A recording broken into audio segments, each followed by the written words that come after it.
What's going on, Niner fam? It is Peter Lucas. This is the Niner Fanatic Podcast, and I'm here just where it's the last game of the season, baby, and last game of the regular season at least. And we're just going to talk about some injury. Really, this should be an easy game for the 49ers, but let's just start off the show right with the good old intro.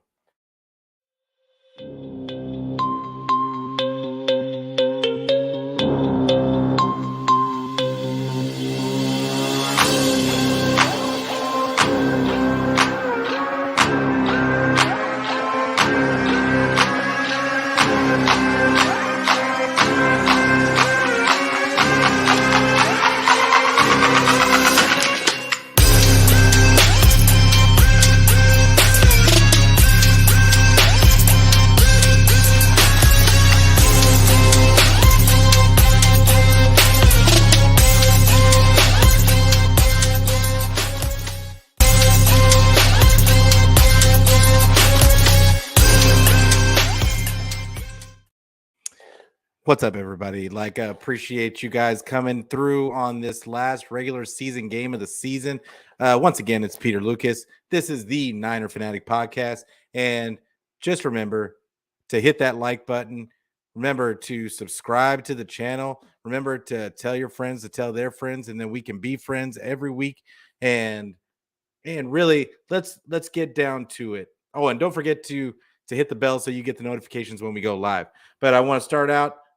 Cowboy Angel, first person in. Go Niners, absolutely. This is like I said, last game of the regular season.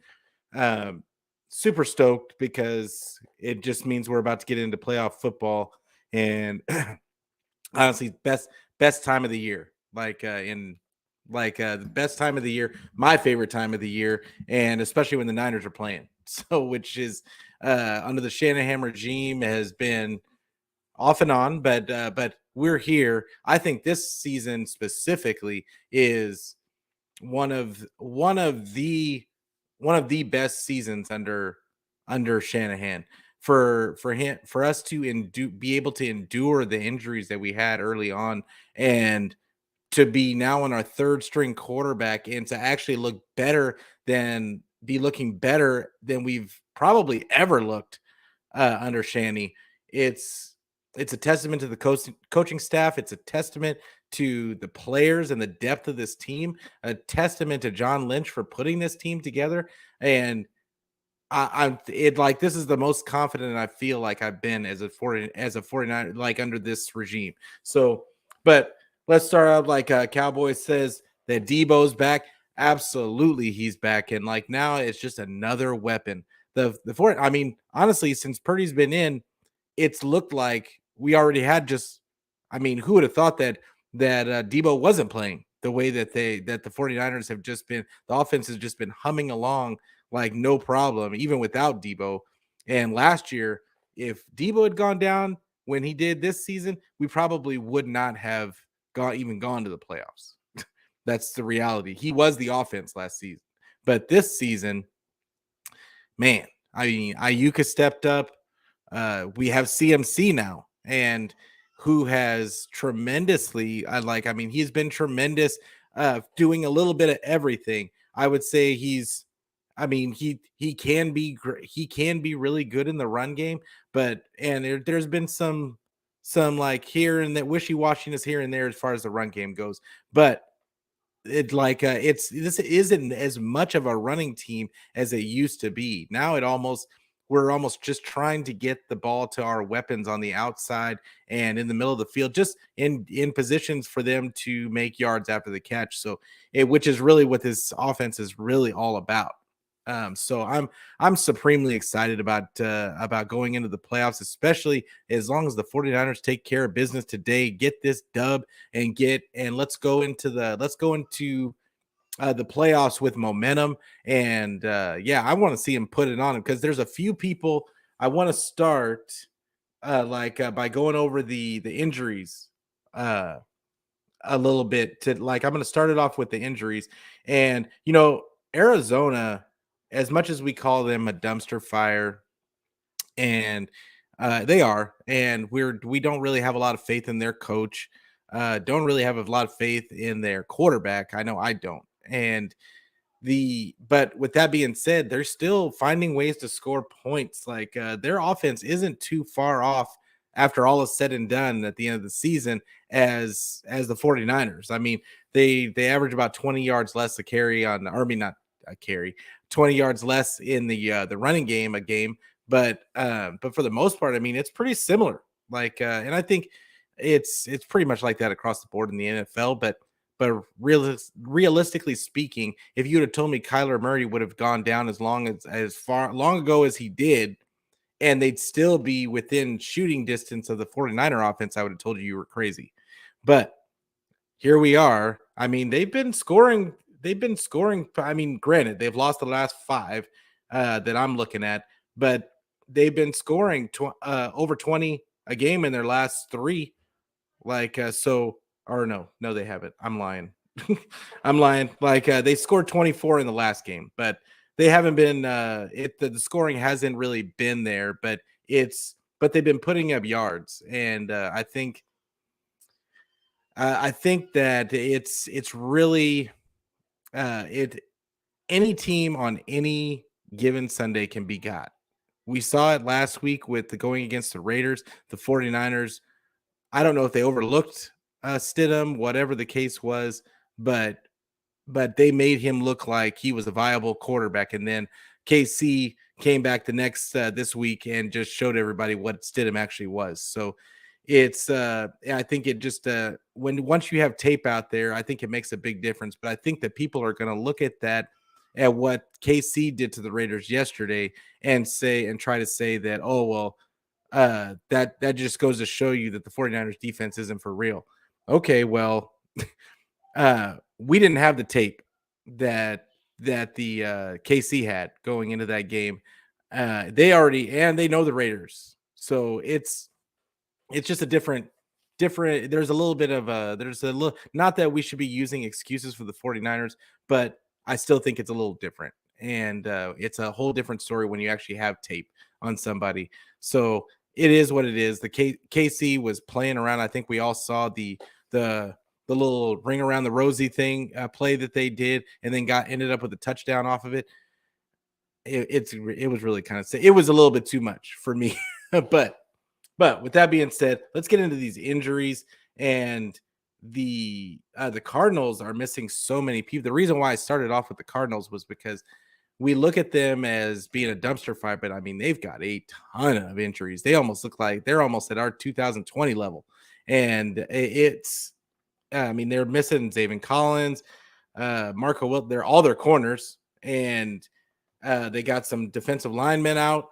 It's pretty bad. Plus, they're missing their top wide receiver in DeAndre Hopkins. Rondale Moore, I believe, I don't know if he's gonna play in this game either. But yeah, it's just they're a little shorthanded. They're going to be a lot shorthanded in this game because the 49ers are in almost the exact opposite situation, in the fact that they're getting healthy at the right time for the most part. Now they're going to hold out some people in this game, it looks like, because why not? Why not? Like there's no reason. Like they're stuck in the number 2 seed right now, and they're going up against an almost defeated opponent as their last game. And so I don't feel like they need to start all their starters, but it looks like Eric Armstead was still questionable. I looked on Twitter, and I still haven't seen any confirmations that he's not going to play, but I'm assuming he's not going to play. Javon Kinlaw, same thing. I don't think that you play him either. You've got some other guys that can step up in that situation. They don't have to be world beaters in this game. And but then Kevin Givens still out for obvious reasons. Ambry Thomas is out again, and not that that's really a big deal because he really hasn't played, but it still it looks like they brought up Janoris Jenkins again off of the practice squad, like just to fill that spot. And then you've got But the big news is that Debo will be playing. How much he'll be playing, I don't know. But Christian McCaffrey wasn't on the injury report at all by the end of the week. So that was a big thing because they said that he had some lingering issues at the end of last game. But that's some huge news, like that he should be healthy going into the playoffs. And then you've got also Elijah Mitchell will be back for this game, and it'll be really interesting to see. And we'll get into it a little bit later. It'll be interesting to see like how many reps each of these guys get. I'm hoping that the 49ers get up early so that we can just pull everybody by the second quarter. That would be nice. But just call me pessimistic. But like it's just it would be really nice. But overall, the 49ers are looking really healthy right now, except of course at the quarterback position. Brock Purdy will be making another start today, obviously. But we got some news about Jimmy Garoppolo. I guess he got his boot off, and he can actually put pressure on his foot now.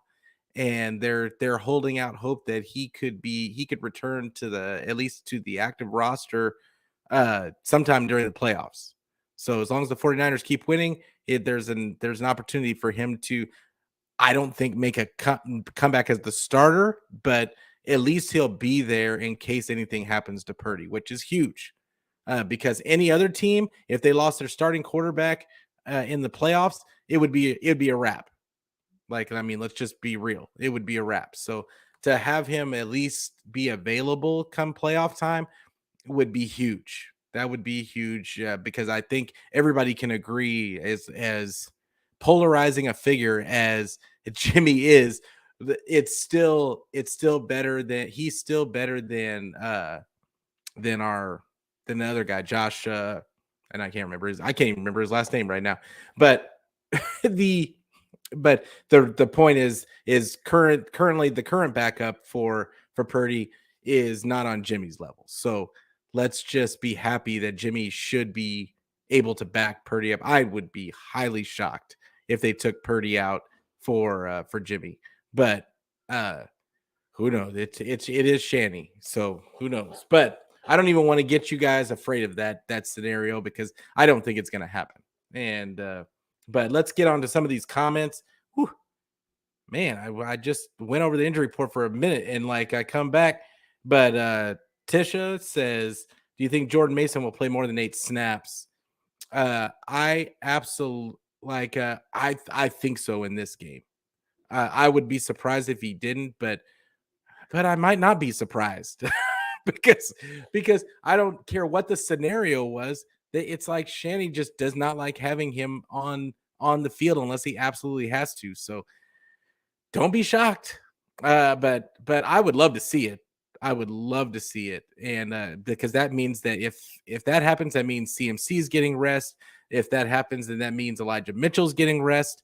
If that happens, like that means that he would be over TDP, because I think that's a guy that I think if CMC and Elijah Mitchell don't get a majority of the snaps today, then TDP should be would be the one to garner a majority of those snaps in his stead. But I don't know why they feel the way that they do about Jordan Mason. I keep hearing the rumblings about pass blocking, but I just don't believe it. Like the talent, the guy averages 6.5 yards carry.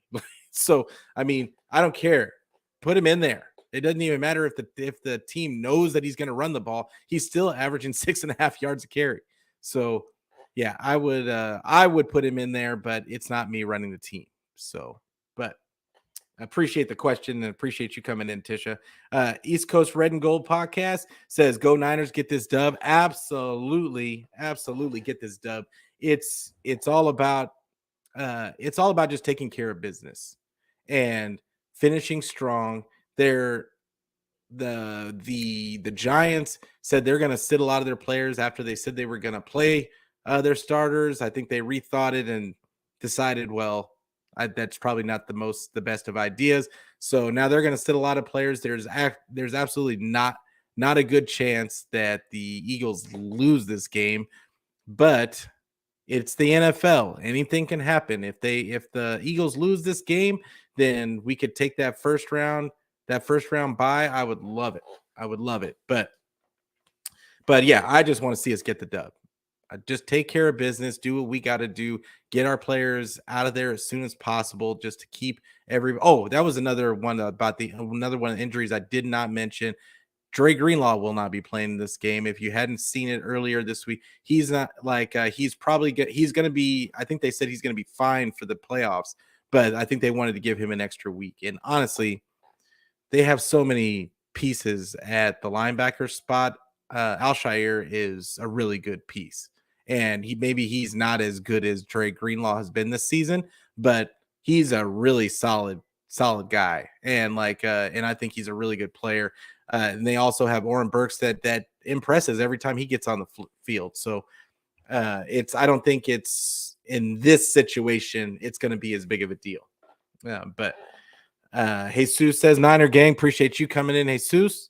How many OD second team on the second team play? Like I think that there should be. I said it last week. I thought that they should have been rotating, but I think maybe the game script got kind of skewed because of how good the Raiders played on offense, and that the game was close throughout. But I would expect if they get up early to get their guys out. That's what I would like to see, and get those young guys some reps. I would love to see Jordan Mason get some reps. I wouldn't mind seeing TDP get some reps. I want to see some Ray McLeod. I want to see some Danny Gray in this game. We want to get these guys some live bullets and just see them get a chance to get some reps, get some experience. So even on the offensive line, I'd like to see some of the other guys get in. So, and because the defensive line, they have a pretty steady rotation. I'm not really so much worried about the defense, and even in the defensive backfield, I'm not but we're probably going to see some Odom in this game. And I would love to see some of the other guys but they didn't really make too many moves about moving up guys from the practice squad. So I don't know how many second and third team guys we're actually going to get to see in this game. So hopefully that answers your question. But he said, why Eagles game later on? I don't know. I think, aren't they playing the same time as us? I thought they were. Like I gotta look at it now, but I'll look at it in a second. But yeah, I think the league made it so that they're all playing at the same time. And will Brock play all game? I think he'll play at least for the first half. If they get up big by the first half, then I could see them sitting him.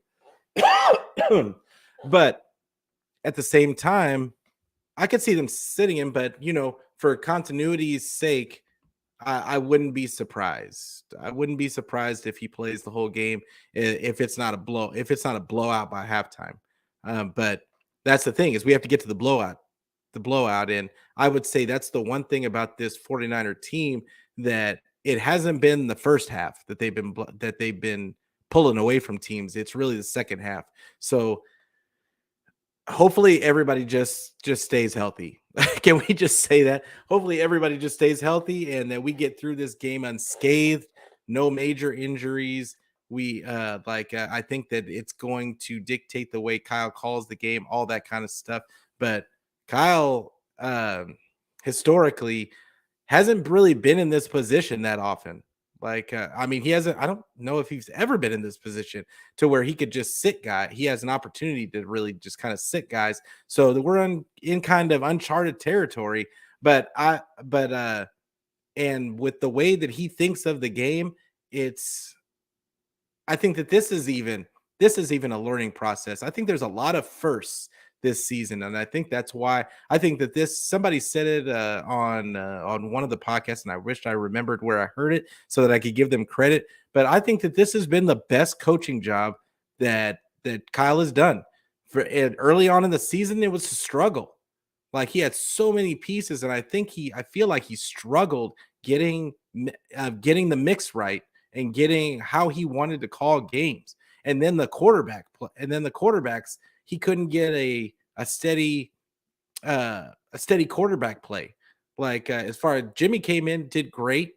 He played that was probably the best Jimmy Garoppolo we had seen since 2017.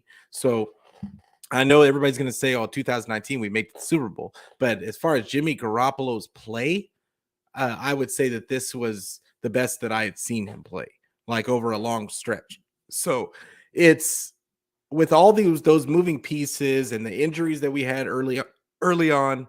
And sorry, I'm still dealing with my cough, but the with all that stuff going on, he kind of made it through. They had the necessary depth. We all talked about the depth before the season even started on how this team looked. And it proved that they needed that depth going along this season. But with all the pieces going in and out, adding CMC into the fold and still finding a way to get the mix right, it's huge. Teams struggle inserting new pieces. I think there was a couple of trades that those new pieces just that doesn't always necessarily work out. And it's a testament to Kyle, testament to this staff that they got that worked out. Big up to Brian Greasy. Like 3 quarterbacks starting this season, and really the 49ers have looked better and better with each iteration. So great job by this coaching staff overall.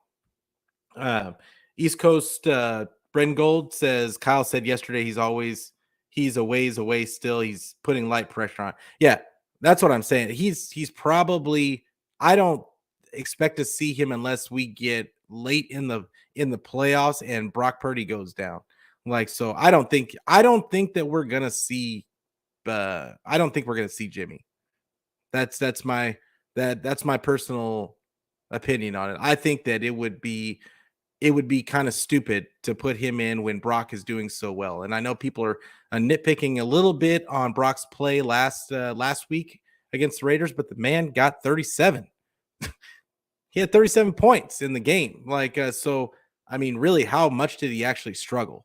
I get it. Like in today's NFL, today's media outlets, we've got to like nitpick on every little piece of the quarterback play. But sometimes it's just about getting the dub. And he showed a lot of heart to me, like being behind by 10 points, struggling a little bit in the beginning, and then coming back and just finishing. And that was the key. Like, because think about this. The fact that he came down, he put them in position to win the game outright. And Robbie Gould missed the field goal. And then after that, the defense does its job, gets the turnover in overtime, and he immediately just puts them away. And does actually he didn't really put him away in overtime, but like it was really the defense. But the fact of the matter is he did what he needed to do at the end of the regulation game to get the dub. It wasn't like it was just the kicker missed the field goal. I mean, he can't really control that, but I'm supremely confident in the way Purdy's playing that he's doing exactly what this team needs. He's not a world beater. I would say he's not a game manager. I don't think he plays like a game manager, but he plays exactly what Kyle wants. He does exactly what Kyle wants in this offense. And I think that's key. But yeah, Jimmy, I don't think we're going to see him. I don't think there's a reason to see him. Josh Johnson was his name. Thanks, East Coast. But yeah, it's Josh Johnson. I would rather see Jimmy than Josh Johnson. Like hopefully we get to see a little bit of Josh Johnson at the end of this game, at least hopefully by the second half, because then that would mean that this game is completely out of reach and that the 49ers are for sure going to win that game. But I'll tell you, Josh Johnson in the little spot duty he had in one of the games, he didn't look too bad. Like, I mean, he's the backup of the backup of the backup, but the reality is I don't want to see him at all. I don't even want to talk about. I don't even know why I'm talking about Josh Johnson right now, because I want to speak it into existence that we're never going to have to say his name again. And nothing against Josh Johnson, but I just don't want to see you. So, and then of course Cowboy Angel said Beast Mode Jr. don't know which one we're talking about in that. But because the 49ers got so many good running backs at this point that, and this is a point about running backs and the 49ers. Like, I think we get caught up in, and this is why it made no sense to, I think I'm over the draft pick of TDP, and I think I'm over the draft pick the previous year, but picking early in the running back. But this is the exact reason why we don't, why people say that the 49ers shouldn't bother drafting a running back high. Like, for what? They've been shown that they can find people late in the draft and undrafted. I mean, Jordan Mason was undrafted. Jermichael Hasty is actually playing really well for the Jags right now. And like, I mean, in spot duty, but I mean, it's but he's a pretty decent running back. They got him undrafted. Like Jeff Wilson, undrafted. He's starting for Miami. You've got so many running backs that they've found on undrafted or late rounds, and you can get that production in this system. You can find good players later. There's no reason to draft those pieces early when honestly they needed other pieces. And I'm not going to get going. I'm going to get off my soapbox about the draft, but because it's really not much to complain about with this team as far as the draft goes. That I think Lynch has done a phenomenal job. Did he pick everybody that I thought he should have picked? No, but you can't argue with the team that's been constructed. Like, this team is stacked. They're deep, and I can't complain. I can't complain. If anything, I'm nitpicking. And I don't know that Lynch deserves it. He deserves to be executive of the year this year. And I think Shanahan deserves to be coach of the year. I don't know of any coach that could get to the third string quarterback and be in the position to possibly get a 1 seed, but be at the 2 seed with their third string quarterback. I'd have to look back into the annals of the NFL history, but I don't think that that's ever happened. I'd have to look. But it's crazy.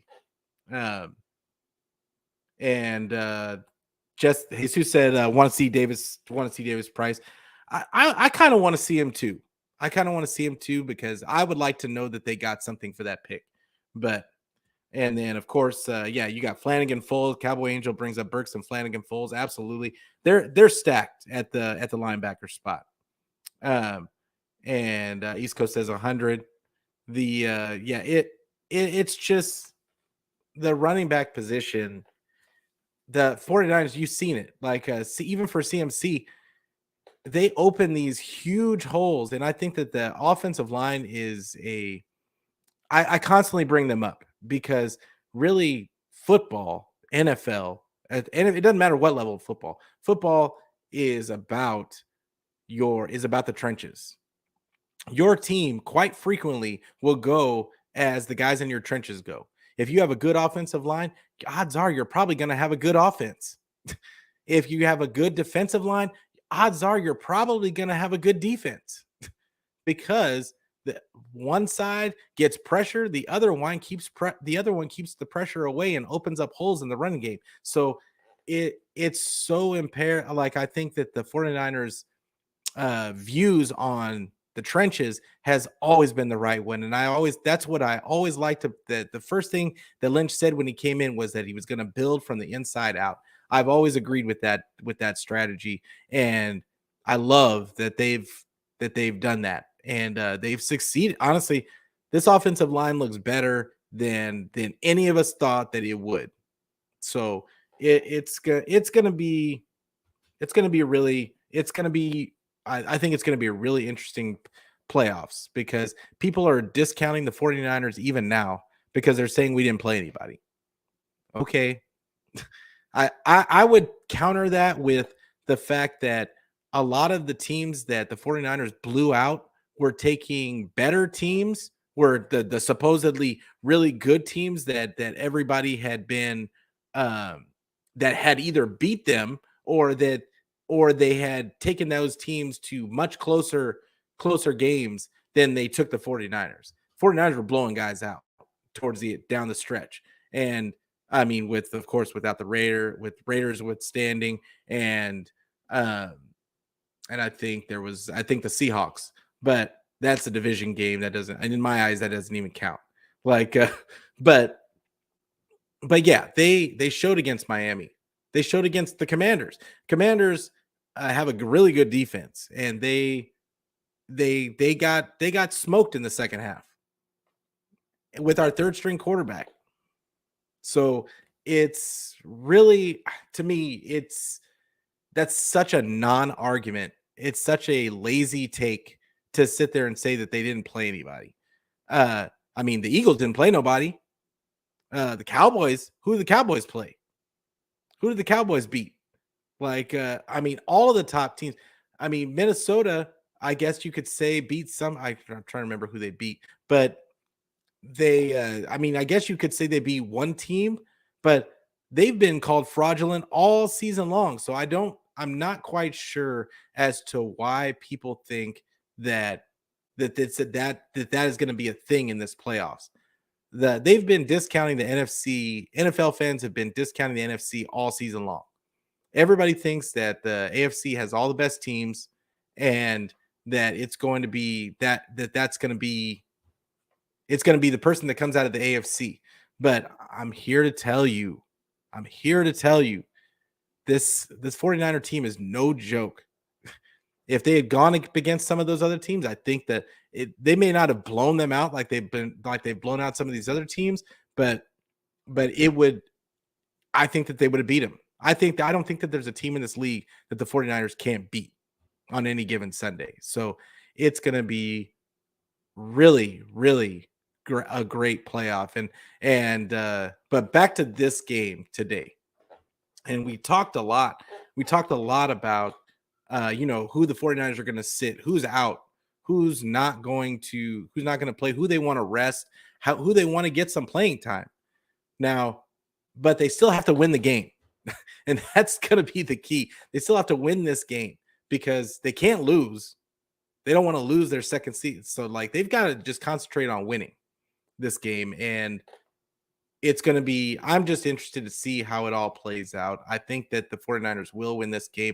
I look at the score is going to be around 30. I'm going to say 30-14, just because I think that there's going to be some fluke score, and they might end up having one fluke play where they get. But I mean, with all the guys that are out, honestly, it should be 30-7, maybe. I give them 7. I think the spread is something ridiculous. I like I don't know what the spread is on this.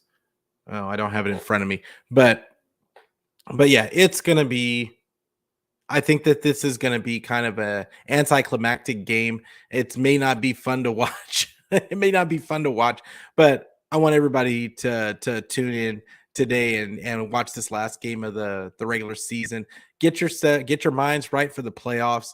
Let's get it.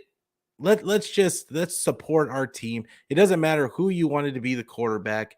Let's just support the team. Let's support the 49ers. Let's support the whatever running back you want to see. A lot of the Masonites out there, like we all get upset that Mason doesn't get enough carries, and we complain about some of the things that Shanny does. He has a really tough job, guys, because there's so many weapons on this team. So somebody's going to get disappointed. And so kudos to Shanny, kudos to this coaching staff, kudos to the fans, kudos to you guys out there that watch the show. It's what's up, CG? Appreciate you coming through. Like, hey, make sure that you go out and that you watch CG's channel. Make sure you go and check out East Coast Red and Gold podcast. Make sure you check out those good content. Make sure that you support those guys.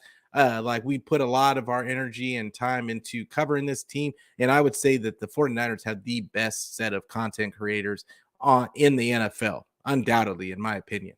But with that being said, we're going to Oh, and of course, CG says wants to see more of Danny Gray. Yeah, I talked about him a little bit earlier. Like, yeah, I'd love to see it.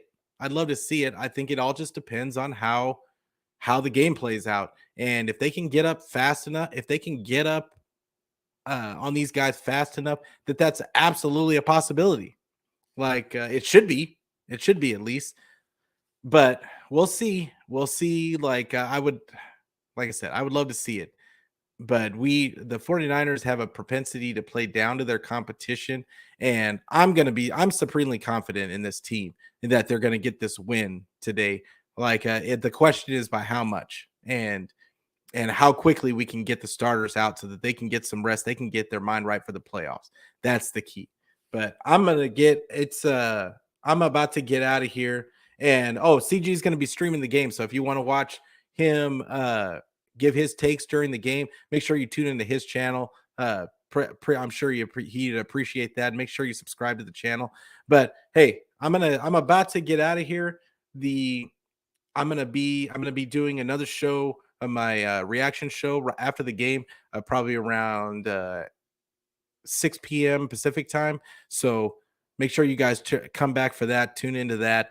But once again, make sure you make sure you subscribe to the channel. Make sure you tell your friends about the show and tell their friends to tell their friends so that we can be friends every week. And that you guys, and make sure you hit the bell to get to get the notifications when I go live, because that's really what I do is go live, and I love conversing with the fans. So make sure we're going to do some other things in this off season that I'm going to try out that yeah, like stay tuned for that. But yeah, once again, appreciate everybody for coming in. I appreciate all the comments and the questions from everybody that came into the chat today. Appreciate the CG and everybody for coming in.